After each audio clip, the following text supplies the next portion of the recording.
ॐ ज्ञानातिमिरान्धस्य ज्ञानाञ्जनशलाकया चक्षुरुन्मिलितं येन तस्मै श्रीगुरवे नमः।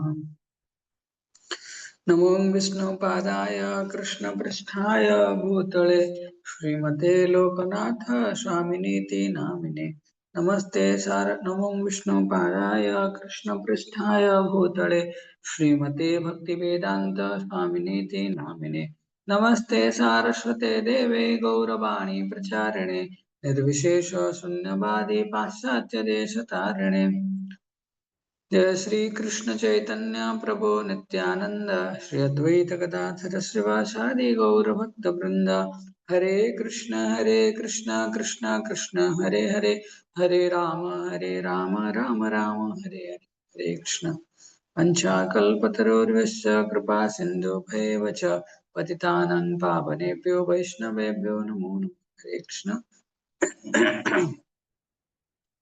तो हम लोग श्रवण कर रहे हैं ब्रज 84 कोश परिक्रमा ब्रज मंडल पुस्तक ब्रज मंडल दर्शन पुस्तक से जो श्री श्रीमद लोकनाथ स्वामी गुरु महाराज जी के द्वारा प्रकाशित हुआ है।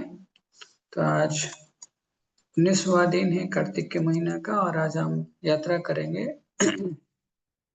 नंदग्राम से कोकिलावन। हरे कृष्ण। हम पुनः परिक्रमा मार्ग पर लौट आए हैं। यद्यपि हमारी सुविधाएं अत्यंत अल्प हैं तथापि हमें विश्वास है कि हम अपनी तपस्याओं के प्रचुर पुरस्कार प्राप्त होगा।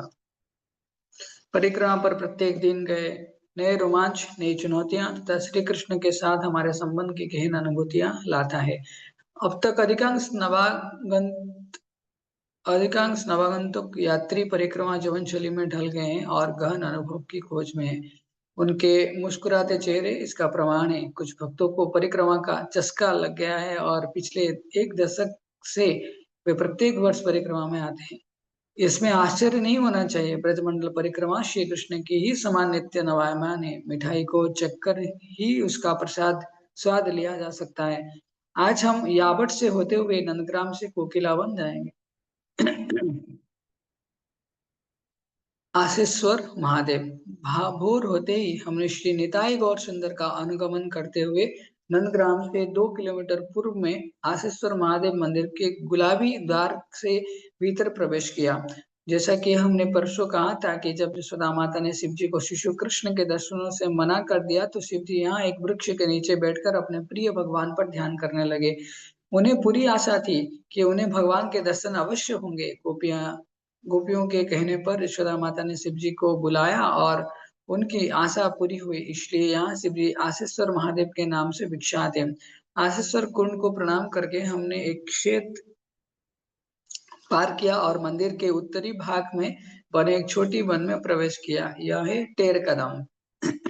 टेर कदम कहा जाता है कि श्री कृष्ण अक्सर अपनी गायों को यहाँ चराने लाते और जब गायों के लौटने का समय हो जाता तो वे कदम वृक्ष के भी नीचे बैठ अपनी बांसुरी की पुकार से उन्हें बुलाते। नंदग्राम लौटने से पहले वे रत्नों के एक कंठहार पर गायों की गिनती करते। टेर का अर्थ है पुकार और इसलिए इस स्थान का नाम टेर कदम पड़ा।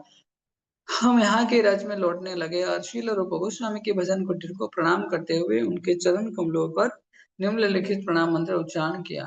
श्री चैतन्य मनोविष्टम स्थापितम येन भूतले स्वयं रूप कदा मह्यं ददाति स्वपदान्तिकम्।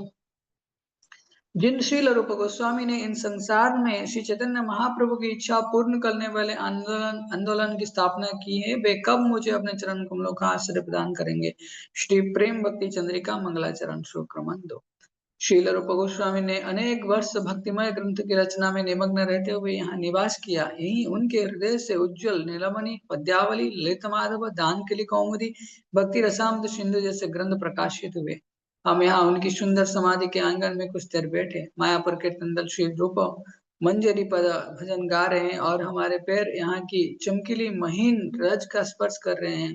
श्रील रूप गोस्वामी राधा कृष्ण की लीला में रूप मंजरी है और नरोत्तम दास ठाकुर ने उनके चरण कमलों का गुणगान करते हुए यह सुंदर भजन लिखा। श्री रूप मंजरी जो गौर लीला में श्रील रूप गोस्वामी में के रूप में प्रकट हुए के चरण कमल में मेरी एकमात्र संपत्ति है। वही मेरा भजन और पूजन है। वही मेरे प्राण धन, मेरे आभूषण तथा मेरे जीवन की जीवन स्वरूप है। वे चरण कमल ही मेरी सनिधि है तथा मेरी समस्त इच्छाओं को सिद्धि है। मेरे लिए वेदों का धर्म वे ही है। वे ही मेरा व्रत तप मंत्र जप तथा धर्म कर्म है। उन चरण कमलों की कृपा से मेरे कार्य भक्ति के अनुकूल बन पाएंगे। मैं आध्यात्मिक पूर्णता प्राप्त करूंगा और मैं अपने इन दो नेत्रों से वास्तव में देख पाऊंगा।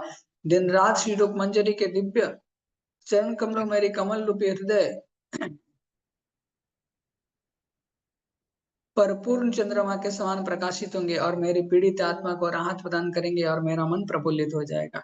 हे रूप मंजरी, आपके विरह रूपी सर्प के विष ने मेरी आत्मा को जर्जर बना दिया है और अब मेरा जीवन पीड़ित और शापित है। हाय, कृपया मुझ पर अपनी कृपा कीजिए और अपने पद कमलों की छाया प्रदान कीजिए। नरोत्तम दास आपके शरण लेता है। श्री रूप मंजरी पदा।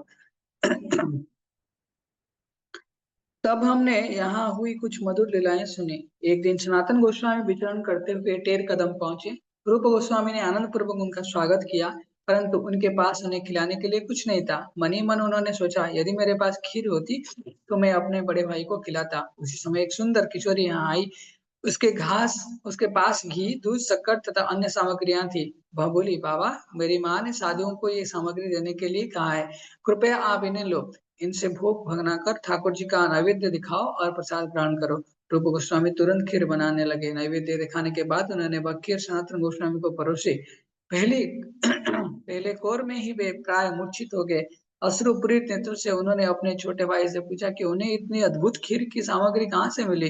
रूप गोस्वामी ने सारी कथा का सुनाई। सुनकर सनातन गोस्वामी समझ गए कि वह किशोरी कौन थी जिसके हाथों उन्हें आज खीर खाने का सौभाग्य प्राप्त हुआ। तब उन्होंने अपने छोटे भाई को ऐसी इच्छा करने के लिए डांटते हुए कहा कि उन्हें श्रीमती राधा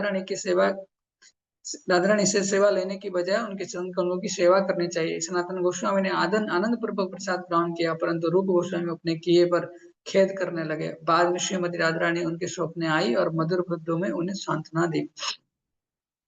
भक्तगण यहाँ के वातावरण में रूप गोस्वामी की गहन भक्ति भावनाओं का अनुभव कर सकते हैं। वे इस छायादार कदम वृक्ष के नीचे बैठकर लेखन करते। यह सौभाग्यशाली वृक्ष गोस्वामी जी के विभिन्न दिव्य भावों से इतना प्रभावित होता है कि जब वे श्री राधा कृष्ण के विरह में किसी विरह के विषय में लिखते हैं तो यह वृक्ष अपनी पत्तियां गिराता, और जब वे उन दोनों के मिलन से होने वाले आनंद का वर्णन करते तो इस वृक्ष के नई कोपले, पत्तियां और फूल फूट उठते। रूप गोस्वामी की भजन कुटीर की देखभाल ऋषिकेश महाराज करते हैं, जो यहाँ टेर कदम बाबा के नाम से विख्यात है। वे इमली तला गौड़िया मठ से हैं। इन्होंने हमें बताया कि जिस वृक्ष के नीचे रूप गोस्वामी लेखन करते हैं वह भजन कुटीर के प्रवेश द्वार वाला वृक्ष नहीं, अभी तो यहाँ से कुछ दूरी पर स्थित रास मंडल क्षेत्र के निकट है। उन्होंने हमें बताया कि जिस वृक्ष के नीचे रूप गोस्वामी लेखन करते थे वह भजन कुटीर के प्रवेश द्वार वाला वृक्ष नहीं, अभी तो यहाँ से कुछ दूरी पर स्थित रास मंडल क्षेत्र के निकट है। भक्ति रत्नाकर में वर्णन किया गया है कि एक समय वैष्णवगण राधा कृष्ण की लीलाओं पर चर्चा करते हुए विरह में क्रंदन कर रहे थे। जहां तक रूप गोस्वामी की बात है, अग्नि के समान हृदय जलते हुए भी उन्होंने अपनी भावनाओं को भीतर छिपाते रखा। परंतु जैसे ही उन्होंने अपने श्वास बाहर छोड़े, वह निकट बैठे एक वैष्णव को स्पर्श हो गई। देखते देखते उसकी त्वचा पर छाले फूट कर पड़े। इस अद्भुत घटना को देखकर सब भक्त आश्चर्यचकित रह गए। श्री रूप गोस्वामी की जय हो। हम फिर से पढ़ेंगे। जहां तक कि रूप गोस्वामी की बात थी, अग्नि के समान हृदय जलते हुए भी उन्होंने अपनी भावनाओं को भीतर छिपाए रखा। परंतु जैसे ही उन्होंने अपनी श्वास बाहर छोड़ी, वह निकट बैठे एक वैष्णव को स्पर्श कर गए। देखते देखते उसकी त्वचा पर छाले फूट पड़े। इस अद्भुत घटना को देखकर सब भक्त आश्चर्यचकित रह गए। श्री रूप गोस्वामी की जय। टेर कदम राधा कृष्ण की अष्टकालीय लीलाओं से भी जुड़ा है। वैष्णव विशिष्टता उनकी प्रातः लीला से प्राय प्रातः 6 बजे से प्रातः 8 बजे तक 24 मिनट तक हमारा सौभाग्य कहीं कि हमारा परिक्रमा दल इस समय टेर कदम पर ही है। यमुना तट से लौटकर राधा कृष्ण अपने बिस्तर पर सो जाते हैं और कुछ ही देर में सुबह होने पर श्री कृष्ण को देखने को उत्सुक पौर्णमासी नंदग्राम आती है। ग्वाल वालों भी उठकर बलराम से मिलने नंद महाराज के आंगन में पहुंच जाते हैं। वे सब आकर कृष्ण को उठने के लिए पुकारते हैं, जैसे वे गोदहन के लिए गौशाला जा सके। अभी तक नींद में अलसाते हुए मधुमंगल कृष्ण के शयन कक्ष में जाकर उन्हें उठाने का प्रयास करता। मधुमंगल की आवाज सुनकर भी कृष्ण उठ नहीं पाते। वे अभी तक गोपियों के साथ रात भर लीलाएं करने से थके थे। तब यशोदा माता अपने लाडले को उठाती है। वे उनसे गौशाला जाने के लिए कहती है, क्योंकि जब तक बछड़े कृष्ण को नहीं देखेंगे वे अपने माताओं को दूध नहीं पिएंगे, माताओं का दूध नहीं पिएंगे। कृष्ण को बिस्तर के किनारे बैठकर उनसे बातें करते हुए माता ने ध्यान दिया कि कृष्ण के कंधे पर एक नीला वस्त्र अटका हुआ है। यह तो श्रीमती राधा रानी की चुनरी है, परंतु माता ने सोचा कि वह बलराम का कोई वस्त्र होगा।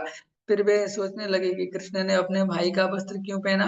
कृष्ण धीरे धीरे अपनी आंखों खोलते हैं और अपने माता की ओर देखकर मुस्कुराते हुए पुनः आंखें मूंद लेते हैं। इस प्रकार वे यशोदा को असीमित अलौकिक आनंद प्रदान करते हैं। अंततः मुट्ठी बंद हाथों को तान कर कृष्ण अपने सुडोल युवा नीली देह से अंगड़ाई लेते हैं। जमाई लेते हुए जमाई लेते हुए वे पौर्णमासी को प्रणाम करते हैं। यशोदा माता उनके काले कोमल केशों को जुड़ा बनाती है, सुनहरे पात्र से जल लेकर उनके आंखों पर लगाती है और अपने पल्लू से उनका चेहरा पोंछती है। अपने बाएं हाथ में मधुमंगल का हाथ पकड़े तथा दाएं हाथ में बांसुरी लिए कृष्ण नंद भवन के आंगन में प्रवेश करते हैं। उन्हें देखते ही सारे ग्वाल बाल उन्हें घेर लेते हैं और फिर हंसी ठट्ठा करते हुए अपनी अपनी गौशाला की ओर चल देते हैं। नंद महाराज की गौशाला में पहुंचकर कृष्ण अपनी गायों को नाम लेकर पुकारते हैं और कुछ गायों को धोकर स्नेहपूर्वक उन्हें सहलाती है। इसी बीच यावट में श्रीमती राधा रानी किसी सास जटिला तथा उनकी दादी मुकरा उन्हें जगाती है। मुकरा की आवाज सुनकर विशाखा तुरंत उठ जाती है और अपनी सर्वप्रिय सखी से भी उठने का आग्रह करती है, परंतु रात्रि लीलाओं के कारण थकी कमलाक्षी राधिका उठकर फिर सो जाती है। राधा रानी के ऊपर कृष्ण के पीते वस्त्र को देखकर मुकरा को संदेह होने लगता है। वे जानती थी कि वह वस्त्र किसका है। विशाखा तुरंत हस्तक्षेप करती है और कहती है कि मुकरे को सॉरी कहती है कि मुकरा को मंद नेत्र ज्योति के कारण पीला दिखाई देने वाला वस्त्र वास्तव में नीली चुनरी है, जो खिड़की से आते सूर्य प्रकाश में सुनहरी दिखाई दे रही है। कुछ ही देर में अन्य सखियां भी अपने घरों से निकलकर जटिला के घर आती हैं और सीधे राधिका के कक्ष में प्रवेश करती हैं। वे सब पूरी रात प्रिया प्रियतम की सेवा में जगी थी। आवश्यक तैयारी करने के बाद श्रीमती राधिका को सावधानी पूर्वक स्नान कराती है और सुंदर वस्त्राभूषण से सजाती है। चित्रा सखी अपने स्वामिनी को नीली साड़ी एवं लाल पेटीकोट पहनाती है तथा अन्य सखियों उन्हें विविध अलंकारों से सजाती है। विशाखा सखी राधानी के दिव्य शरीर पर चंदन का लेप तथा मस्तक पर तिलक लगाती हैं और कस्तूरी से सुंदर आकृतियां बनाती हैं। पर राधिका की थोड़ी पर कस्तूरी का बिंदु भी लगाती है। जिस प्रकार कमल पकड़ी के किनारे बैठी मधुमक्खी उस पुष्प की सुंदरता बढ़ाती है, उसी प्रकार कस्तूरी का बिंदु लगाने ही राधा रानी का कमल सदृश मुख और अधिक सुंदर लगने लगता है। तब विशाखा उनके कंठ में विविध मोतियां एवं रत्नों के हार पहनाती है। ललिता सखी उनके कलाई में चमकीली नीलम की कंगन पहनाती है। अंततः सुगंधा श्रीमती राधा रानी के सम्मुख रत्न जड़ित दर्पण रखती है। वृषभानु दुलारी दर्पण में अपने उत्कृष्ट सौंदर्य को देख प्रसन्न हो जाती है। वे जानती थी कि अब वे श्री कृष्ण के नेत्रों को सुख प्रदान करने के लिए तैयार है। वे उनसे मिलने के लिए अधीर हो उठती है। नंदग्राम में यशोदा माता कृष्ण के नाश्ते की तैयारी कर रही हैं और उन्होंने सबको काम पर लगाया हुआ है। गायों चराने तथा वन में खेलने से कृष्ण बलराम दुबले पतले हो गए हैं।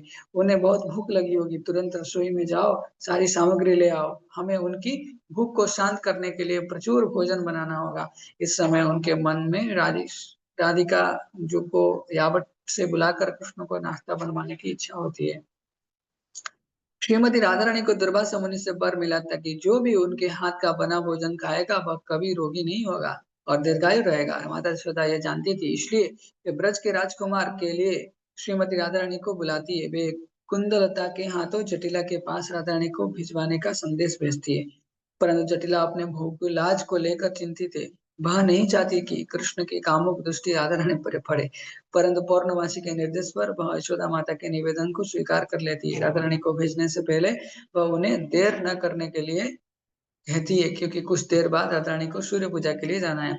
कुंदलता जटिला को विश्वास दिलाती है कि वह राधिका को कृष्ण के चंचल नेत्र से बचा कर रखेगी और सुरक्षित घर ले आएगी। कृष्णदास कविराज गोस्वामी लिखते हैं कि यद्यपि ऐसा प्रतिदिन होता है, तथापि श्री कृष्ण के प्रेम में निमग्न होने के कारण उन्हें हर दिन यही लगता है कि आज पहली बार ऐसा हो रहा है।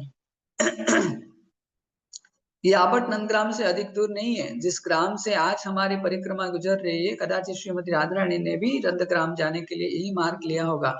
यदि ऐसा है तो इसका अर्थ हुआ कि वे प्रतिदिन 13 कदम से गुजरते थे। भक्तों का यह कथा सुनाते समय हमने ध्यान दिया कि हम न केवल उस स्थान पर बैठे हैं जहाँ से श्रीमती राधारानी प्रतिदिन गुजरती है, अपितु यह समय भी वही है। ब्रज रानी के आदेश पर श्रीमती राधा रानी को भोजन पकाने के लिए लाते समय सौम्य कुंदलता प्रेम पूर्वक उन्हें भगवान कृष्ण के नए समाचार देकर प्रसन्न किया करती। ऐसा करते समय वे आनंद से भर जाती है। मैं कुंदलता की आराधना करता हूँ। श्री ब्रजविलास स्तव। भक्तगण एक मन से कथा सुन रहे हैं। कथा क्या हमें कभी उन विनोदपूर्ण शब्दों को सुनने का सौभाग्य प्राप्त होगा जो कुंदलता राधा रानी के सखियों से कहा करती है, अथवा क्या हमें उनकी इस हंसी या चलते समय उनके नुपुरों के रुनझुन सुनने का सौभाग्य प्राप्त होगा? एक भक्त गहन विचार करके बोले, ऐसी लीलाओं को देखना इतना सस्ता नहीं है। दूसरे भक्त ने कहा, हमारे लिए इन लीलाओं को ध्यान एवं श्रद्धा पूर्वक सुनना ही देखने के बराबर है। 13 कदम से कुछ आगे चलकर श्रीमती राधा रानी और उनकी सखियां शीघ्र नंदग्राम पहुंच जाती है। वे माता यशोदा को प्रणाम करती हैं और यशोदा देवी उन्हें उठाकर उनके आलिंगन करती है और उनके सिर को सूंघकर धीरे से उसे चूमती है। उनका हृदय आनंद से भर उठता है। वात्सल्य प्रेम के अश्रु उनके नेत्र से बहने लगते हैं। यशोदा देवी अन्य सखियों का भी आलिंगन करती है और श्रीमती राधा रानी से उनका हाल चाल पूछती है। तब वे गोपियों से कृष्ण के लिए विविध व्यंजन बनाने के लिए कहती है और इस विषय में विस्तार पूर्वक निर्देश देती है। रसोई में प्रवेश करने से पहले श्रीमती राधा रानी अपनी चुनरी एवं आभूषण उतारकर तुलसी मंजरी को सौंप देती है। हाथ पैर धोकर वे नंद भवन के दक्षिण पश्चिम कोने में स्थित रसोई में प्रवेश करती है। इसी बीच यशोदा माता अपने सेवकों को आदेश देती है कि वे तुरंत कृष्ण के मालिश एवं स्नान करने का सामग्री ले आए। कुछ समय पश्चात वे रसोई में जाकर रोहिणी माता से पूछती है कि सब कुछ कैसा चल रहा है। रोहिणी उन्हें बताती है कि रंधन लगभग समाप्त हो गया है और वे श्रीमती राधा रानी के रंधन में अतुलनीय प्रतिभा की मुक्त कंठ से प्रशंसा करती है। रोहिणी खीर, नाना प्रकार की मिठाइयां, अमृत पेय तथा राधा रानी के कोमल कर कमलों से बने विविध व्यंजनों का गुणगान करती है। अपने प्रशंसा सुनकर राधिका लज्जा आ जाती है और नम्रता बस अपना सिर झुका लेती है। रोहिणी के वचन सुनकर यशोदा माता का हृदय स्नेह बस द्रवित हो उठता है। जब वे देखती है कि राधिका को पसीना आ रहा है, वे एक दासी को उन्हें पंख झलने कहती है। कुछ देर पश्चात नंद महाराज कृष्ण को गोचारण स्थल से घर भेजते हैं। यशोदा माता आतुरता से इस शिक्षण की प्रतीक्षा में थी और अपने लाडले को देखकर वे उसे तुरंत तैयार होने के कहती है कि क्योंकि कृष्ण के लिए बनाया गया स्वादिष्ट भोजन ठंडा हो रहा है। यशोदा माता स्नेह पूर्वक अन्य ग्वाल वालों को भी नाश्ते के लिए बुलाती है। खाने से पहले कृष्ण स्नान करते हैं। विभिन्न सेवक नारायण तेल तथा अन्य औषधि युक्त तेलों से कृष्ण के माखन जैसे अंगों को मालिश करते हैं। उनके बालों पर सुगंधित अमलकित लेप लगाते हैं और पहले शीतल जल से स्नान करवाने के बाद उन्हें हल्के गर्म जल से स्नान करवाते हैं। तत्पश्चात वे उनके शरीर एवं बालों को पतले तौलिए से पोंछते हैं। उन्हें चमचमाती सुनहरी धोती पहनाई जाती है और हाथों में सोने के कड़े, कानों में कुंडल, मधुर ध्वनि करते नूपुर तथा रत्नों को कंठहार पहनाया जाता है। जैसे ही बलराम, श्रीदामा, मधुमंगल तथा अन्य ग्वाल बाल स्नान करके एवं वस्त्राभूषण से सज्जित होकर श्री कृष्ण के पास पहुंचते हैं, उनके भोजन लीला का वातावरण तैयार हो जाता है। यह उत्सव प्रतिदिन होता है। बालकों को भोजन कक्ष में ले जाया जाता है, जहाँ यशोदा माता और गोपियों उन्हें विविध व्यंजन परोसती है, जिसमें अमृत के लिए कपूर युक्त खड़ी, छाछ, लड्डू, चावल, चंद्राकृति में बने केक, घी में बने बूंदी के लड्डू, श्रीखंड, शक्कर के पके केले, आचार, मुरबे इत्यादि। गोपियां यशोदा माता को प्रसन्नता पूर्वक अपनी बनी मिठाइयां तथा राधिका द्वारा घर से लाए गंगाजल लड्डू देती हैं और यशोदा मुक्त हस्त में कृष्ण एवं बच्चों को भी वे सब परोसती है। खाते समय कृष्ण अपने नेत्रों के साथ हंसी मजाक करते हैं और बीच बीच में श्रीमती राधा रानी को अपने नेत्रों के कानों से कोनों से, नेत्रों की कोनों से देखकर उनकी सखियों को असीम आनंद प्रदान करते हैं। वात्सल्य प्रेम के कारण माता यशोदा कृष्ण के प्रत्येक व्यंजन चखने के लिए कहती है। माता रोहिणी द्वारा परोसे जा रहे व्यंजनों में स्वयं श्रीमती राधा रानी द्वारा बनाई खीर भी है। राधा रानी के कर कमलों से स्पर्श होने से वे व्यंजन अमृत के समान मधुर बन गए हैं। उनका आस्वादन करते हुए श्री कृष्ण चुपके चुपके राधा रानी को देखते हैं। राधिका अपने आनंद को छिपाने का पूरा प्रयास करती है और अपने नेत्रों कटाक्षों से कृष्ण को देखकर उनका मन हर लेती है। मन चोरी होने पर श्याम सुंदर की भूख भर जाती है और वे बहुत थोड़ा ही खाते हैं। यह देखकर माता यशोदा चिंतित हो जाती है। कृष्ण को डांटती हुई वे रोहिणी से शिकायत करती है, देखो हाय हाय, यद्यपि ये दुबला लड़का भूखा है और शोभानंदिनी द्वारा बनाया व्यंजन अमृत से भी मधुर है, फिर भी यह नहीं खा रहा है। रोहिणी कृष्ण को थोड़ा और खाने के लिए उस्काती है। तब अचानक वे भर भर कर खाने लगते हैं। कृष्णदास कविराज गोस्वामी लिखते हैं कि श्री कृष्ण इसीलिए ओके, रोहिणी कृष्ण को थोड़ा और खाने के लिए उकसाती है। तब अचानक वे भर भर कर खाने लगते हैं। कृष्णदास कविराज गोस्वामी लिखते हैं कि श्री कृष्ण इसलिए नहीं खाते क्योंकि वे भूखे हैं, अभी तो इसलिए क्योंकि वे राधा रानी का नाम सुनने तथा उनके सुंदर रूप को देखने से उठे आनंद को छिपाना चाहते हैं। कृष्ण को पुनः अच्छी तरह भोजन करते देखकर माताएं प्रसन्न हो जाती हैं। भरपेट नाश्ता करने के बाद बालक अपने हाथ मुंह धोते हैं।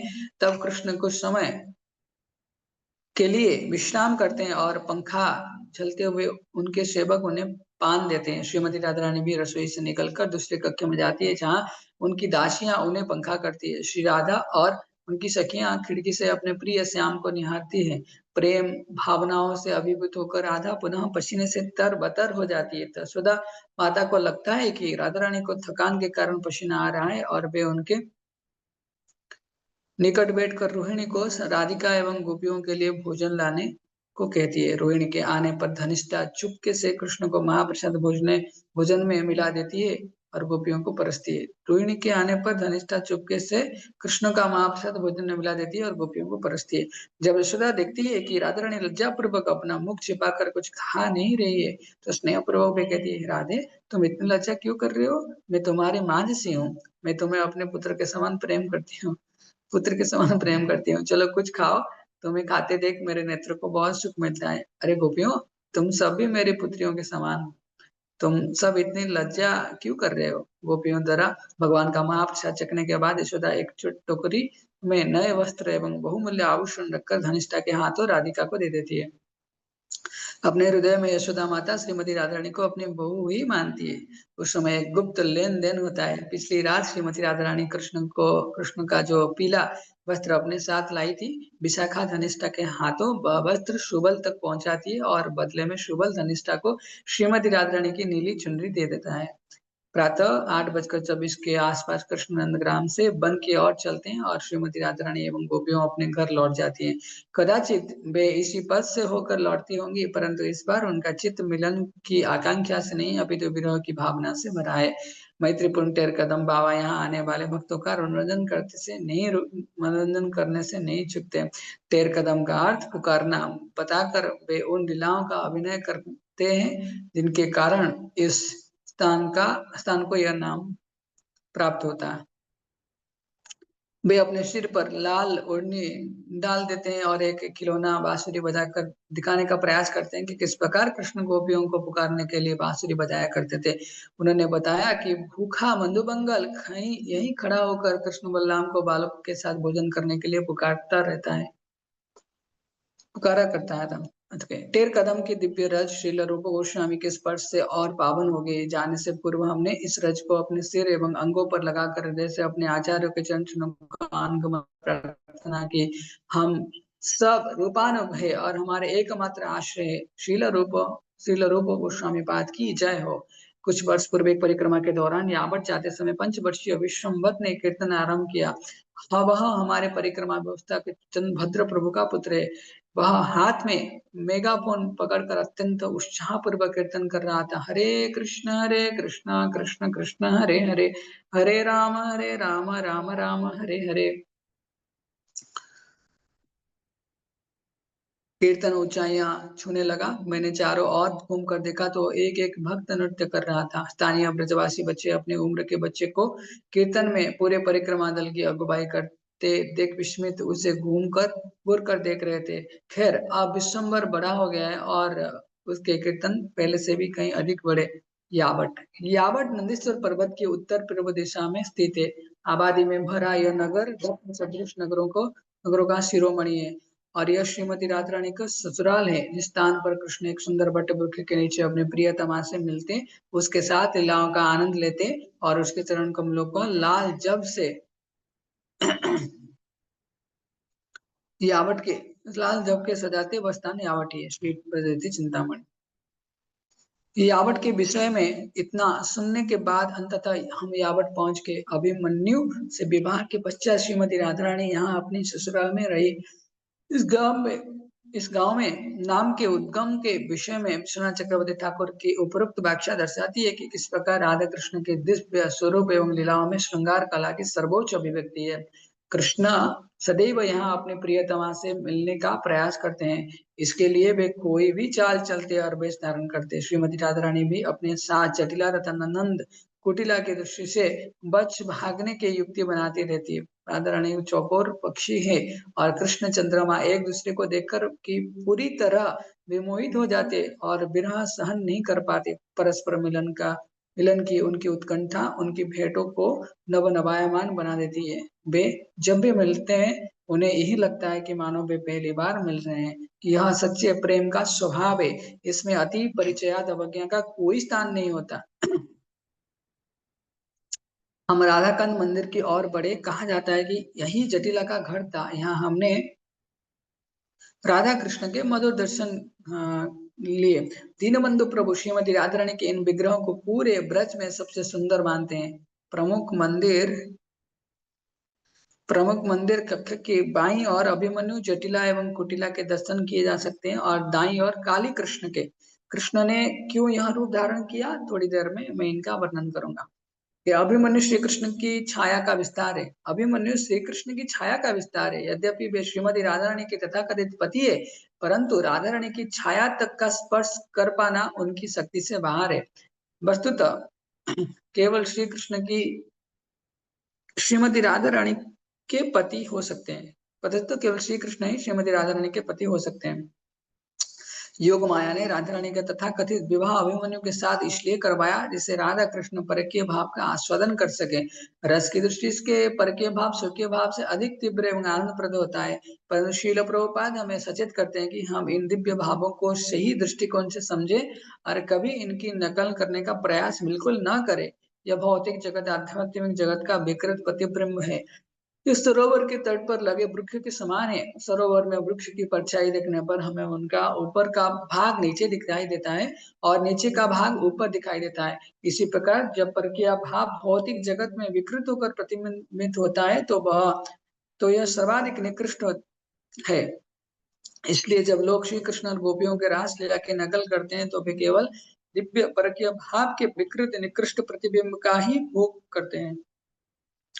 भौतिक जगत में दिव्य परकीय रस का आनंद ले पाना संभव नहीं है। श्रीमद् भागवतम में कहा गया है कि व्यक्ति को स्वप्न या कल्पना में भी परकीय रस की नकल नहीं करनी चाहिए। ऐसा करने वाले लोग निश्चित ही हलाहल विष पान करते हैं। श्री कृष्ण भक्तगण राधाकांत मंदिर के प्रांगण में बैठ गए। सब लोग जावट में हुई मनोरम एवं विनोदपूर्ण लीलाओं को सुनने के लिए आतुर है। श्रील विश्वनाथ चक्रवर्ती ठाकुर की पुस्तक चमत्कार चंद्रिका में ऐसी 4 लीलाएं का वर्णन मिलता है। मैंने भक्तों को इनमें से 2 लीला सुनाने का निश्चय किया और साथ ही में ब्रजवासियों द्वारा सुनाई जाने वाली एक प्रचलित कथा भी सुनाऊंगा। एक समय श्रीमती राधा रानी अपनी सखियों के साथ प्रतिदिन प्रातः यमुना स्नान का व्रत कर रहे थे, किंतु कुटिला को संदेह था कि यमुना स्नान के बहाने श्रीमती राधा रानी कृष्ण से मिलने का प्रयास करती है। एक दिन उसने बिना सूचना दिए यमुना पर जाने का निश्चय किया, पर राधा रानी को रंगे हाथ पकड़ना चाहती थी। जैसे ही कुटिला उस कुंज के पास पहुंची जहाँ राधा कृष्ण हंसी मजाक एवं विश्राम कर रहे थे, श्रीमती राधा रानी की एक दासी ने उसे आते देख लिया। उसने तुरंत सबको इस संकट की सूचना दी। गोपियां घबरा गई, परंतु श्याम सुंदर ने मजाक करने के लिए तुरंत एक युक्ति सोची। कुंज से निकलकर कृष्ण ने अभिमन्यु का बेस बन कुंज से निकलकर कृष्ण ने अभिमन्यु का बेस बना लिया। मार्ग पर कुटिला को रोककर उसने झूठ कहा, मैं अपने युवा।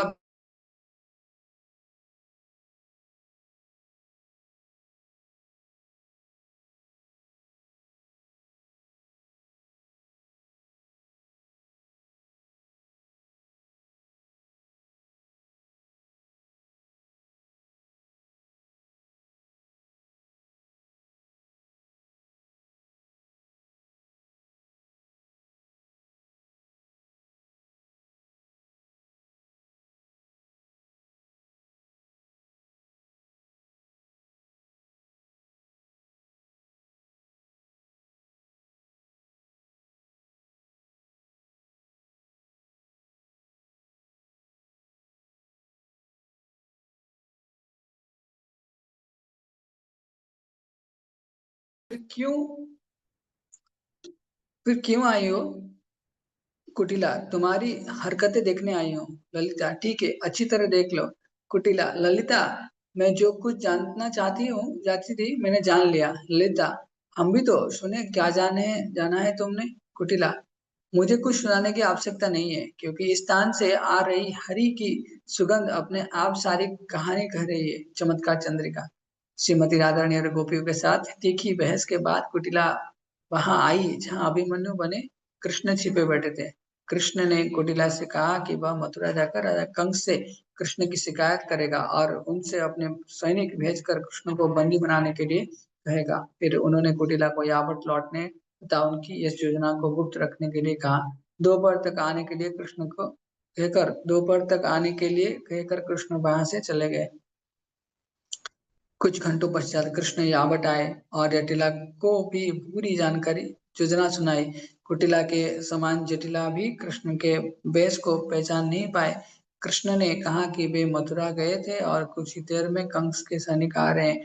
कृष्ण ने जटिला और कुटिला को सचेत करते हुए कहा कि कृष्ण अभिमन्यु का वेश बनाकर उन्हें धोखा देने तथा श्रीमती राधा रानी के साथ भोग करने की चाल चल रहा है।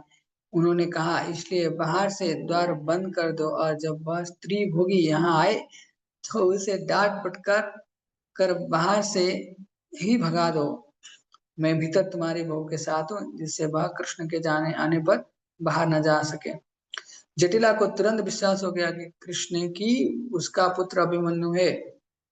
जटिला को तुरंत विश्वास हो गया कि कृष्ण ही उसका पुत्र अभिमन्यु है, और जब उसका वास्तविक पुत्र घर आया तो वह उसे फटकार कर भगाने लगी। अभिमन्यु, माँ माँ, यह तुम क्या कर रही हो? कहकर रोता चिल्लाता रहा। यह देखकर वहां उपस्थित श्रीमती राधा रानी की सारी सखियां मुस्कुराने लगी। श्रील विश्वनाथ चक्रवर्ती ठाकुर एक अन्य लीला का वर्णन करते हैं। उस दिन राधा रानी मान लीला कर रही थी। उन्हें शांत करने के प्रयास में श्री कृष्ण ने अपने चचेरे भाई की पत्नी कुंदलता की सहायता ली। कुंदलता ने कृष्ण को एक अत्यंत सुंदर युवती का वेश पहनाया और जिसका नाम था कलावती। संध्या समय कुंदलता कलावती के साथ यावत गई। कलावती के उत्कृष्ट सौंदर्य को देखकर राधा रानी आकर्षित तथा उनके विषय में जानने को अधिक उत्सुक हो गई। गोपियों की बैठक में कुंदलता ने कलावती का गुणगान करते हुए कहा कि वह अतुलनीय गायिका है, जिसने बृहस्पति से शिक्षा प्राप्त की है। कुंदलता ने आगे कहा, गंधर्व विद्या में दक्षता प्राप्त करके यह अभी अभी स्वर्ग से आई है। हे राधा, कलावती ने तुम्हारी महिमा सुनी है और इसलिए यह तुम्हारी सम्मुख अपनी प्रस्तुति देना चाहती है, जिससे तुम स्वयं इसकी कला देख सको। श्रीमती राधा रानी की अनुमति से कलावती इतना मधुर गाने लगी कि उसके सामने मोर और भौरे भी लज्जित हो गए। जब राधा रानी के सारे प्रियसखियों ने कलावती का गीत एवं उसकी अलंकृत वाणी सुनी तो उनके नेत्रों से नदियों के समान अश्रु प्रवाहित होने लगे। इतना ही नहीं, उनके अश्रु बिंदु बड़े मोतियों के समान बनकर भूमि पर गिरने लगे। अब तक राधा रानी श्री कृष्ण को खोज कर बैठी थी और उनका हृदय रूपी दिदीप्यमान हीरा, जो उनके मान के कारण अत्यंत कठोर हो चुका था, कलावती के गीत सुनकर कोमल एवं द्रवीभूत होने लगा। अपने हृदय परिवर्तन का अनुभव करके श्रीमती राधा रानी आश्चर्यचकित रह गई। चमत्कार चंद्रिका। श्रीमती राधा रानी कलावती से इतना प्रसन्न थी कि उन्होंने उसे रत्नों का एक हार देने का निश्चय किया। ललिता को कृष्ण की चाल का भान होने लगा। जैसे ही राधा रानी कलावती के गले में हार पहनाने लगी, ललिता ने झुक कर राधा रानी के कान में कहा, ये कलावती वास्तव में कृष्ण है। यह बदमाश स्त्री का वेश बनाकर वहां ठगने आया है। राधिका ने तुरंत अपने चतुर प्रेमी की चाल को परास्त करने की युक्ति सोची। वे बोली, कलावती, मुझे लगता है कि इतने सुंदर कार्य के लिए केवल कंठार देना पर्याप्त नहीं है।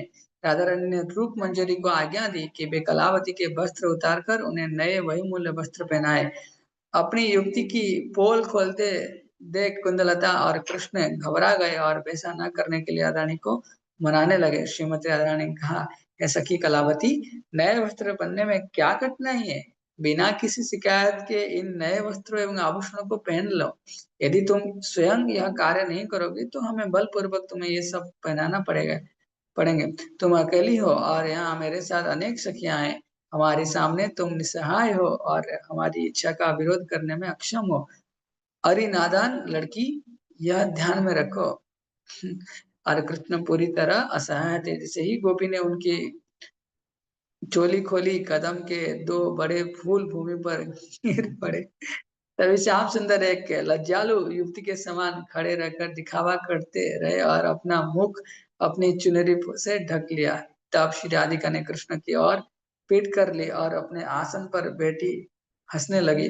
श्री कृष्ण के हास्यास्पद स्थिति देखकर गोपियों भी उनके ओर पीठ करके जोर जोर से हंसने लगी। श्री राधा पूरा प्रयास कर रही थी कि उनका हंसी की आवाज ना हो, परंतु वह और अधिक ऊंची होती गई। तब श्री कृष्ण और कुंदलता भी उन्मत्त हो हंसने लगे। चमत्कार चंद्रिका। वहां बैठी हास्य रस की लहरें बहुत देर तक हिचकाली होती रही, हिचकाली खाती रही और तत्पश्चात ललिता ने तीखी वचन बोलकर कृष्ण को तुरंत वहां से चले जाने के लिए कहा। परंतु कृष्ण भी इतनी शीघ्र हार मानने वाले नहीं थे। उन्होंने चुपचाप वे दो फूल उठाए और उन्हें अपनी छाती पर रख लिया। फिर अपने चोली बांधकर वे जोर जोर से रोते हुए जटिला के पास पहुंचे और उसके पैरों पर गिरकर भूमि पर लौटने लगे। कृष्ण ने एक आश्चर्यजनक कहानी गढ़ी। उन्होंने कहा कि वे श्रीमती राधा रानी की चचेरी बहन तथा बचपन की घनिष्ठ सहेली है। अनेक दिनों से न मिलने के लिए मैं बड़ी आशा लेकर राधा से मिलने यहाँ आई, परंतु मेरा दुर्भाग्य कि राजश्री राधिका मेरी उपेक्षा कर रही है। मुझसे बात करना तो दूर, वह मेरी आंख मेरी ओर देख भी नहीं रही। श्री कृष्ण एक युवती की आवाज निकालकर शुभकनी की अच्छी नकल कर रहे थे। तब उनका नाटक और आगे बढ़ा। हाय हाय, अब मुझे जीवित रहने का कोई कारण दिखाई नहीं देता। देखो किस प्रकार मैं आपकी आंखों के सामने अपने प्राण त्याग दूंगी। हे भद्रा, मैं आपसे याचना करती हूँ, कृपया राधा से पूछें कि वह क्यों अकारण मुझसे क्रोधित है। इस सुंदर युवती के शोकग्रस्त मुख को देखकर तथा कातर वचन सुनकर जटिला का हृदय पिघल गया और उनसे स्थिति का सुधारने का निश्चय किया। वह श्रीमती राधा रानी के कमरे की ओर चलने लगी। कृष्ण अपने मुख को दुखी बनाने रखने का प्रयास करते हुए उसके पीछे चल रहे थे। पहुंच के जटिला ने अपनी बहू को फटकारा कि वह अपनी चचेरे बहन के साथ इतना कठोर व्यवहार क्यों कर रही है। उसने राधा रानी को आज्ञा दी कि उसके साथ तुरंत अच्छी तरह व्यवहार करे। तब जटिला ने दोनों के हाथ पकड़े और राधा कृष्ण दोनों को कसकर आलिंगन करवाया। ऐसा होती है।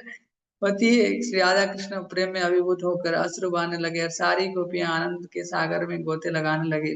कुछ क्षण रुककर मैंने भक्तों पर अपनी दृष्टि डाली। सब मुस्कुरा रहे हैं, कुछ जोर से हंस भी रहे हैं। मैंने पूछा, क्या आप और कथा सुनना चाहते? उच्च स्वर में हरि बोल कहकर सबने अपने सहमति जताई। एक दिन यावट में कृष्ण गुपचुप राधा रानी के कमरे में प्रवेश कर गए। दोनों युगल प्रेमी एक दूसरे के संग में आनंद मग्न हो गए। परंतु राधिका के कक्ष में आती आवाज को सुनकर जटिला और कुटिला को कृष्ण परंतु राधिका के कक्ष से आती आवाज सुनकर जटिला और कुटिला को संदेह होने लगा और उन्होंने दरवाजा खटखटाया। राधा भयभीत हो गई कि अब उनकी पोल खुल जाएगी, परंतु हर बार की तरह कृष्ण ने योजना बनाई। उन्होंने काली माता का वेश बनाकर राधा से कहा, तुरंत उठो और धूप जलाकर घंटी बजाना आरंभ करो। दिखावा करो कि तुम मेरी अर्थात काली की पूजा कर रही हो। जटिला अपनी बहू को दरवाजा खोलने के लिए कहती हुई खटखटा रही थी। अंततः राधा रानी ने घंटी बजाते बजाते ही दरवाजा खोला। राधा रानी बोली, माता जी, आप मेरे पूजा में विघ्न डालने पर क्यों तुली हुई है? क्या आप अपने पुत्र का कल्याण नहीं चाहते? कृपया मुझे ये पूजा करने के लिए एकांत में छोड़ दे। जटिला और कुटिला तुरंत क्षमा मांगने लगी। राधे हमने तेरी पूजा में विघ्न डाला।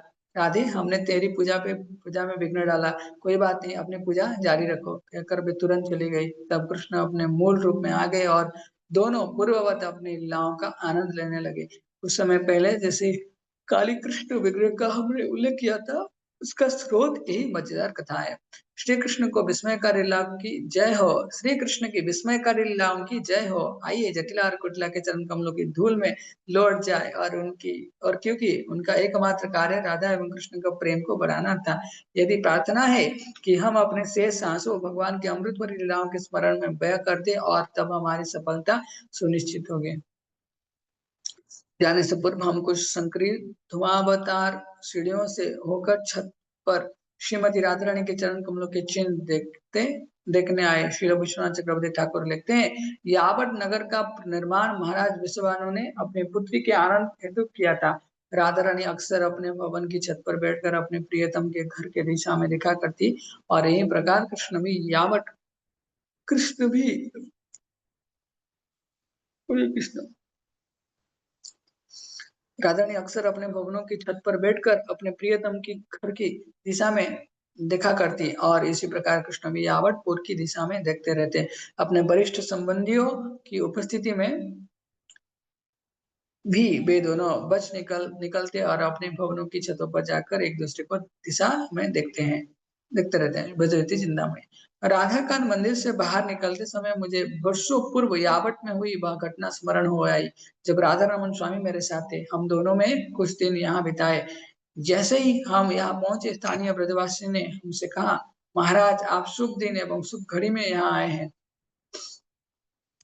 कारण पूछने पर उन्होंने बताया कि वर्ष के कुछ माह श्रीमती राधा रानी अपने माता पिता के साथ रहने के लिए यावत से बरसाना जाती है और आज ही वे बरसाना से जावट लौटकर आई हैं।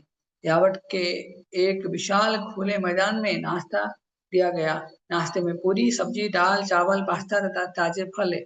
प्रसाद सेवा करके हमने नंदग्राम कोशी सड़क पार की और कोकिला वन की ओर जाने वाली 3 किलोमीटर लंबी सड़क पकड़ी। कोकिला वन, कोकिला अर्थात कोयल, भक्ति रसामृत सिंधु में वर्णन है कि एक दिन कृष्ण इस वन में आए और कोयल की हुबहू आवाज निकालने लगे। कुह ओके।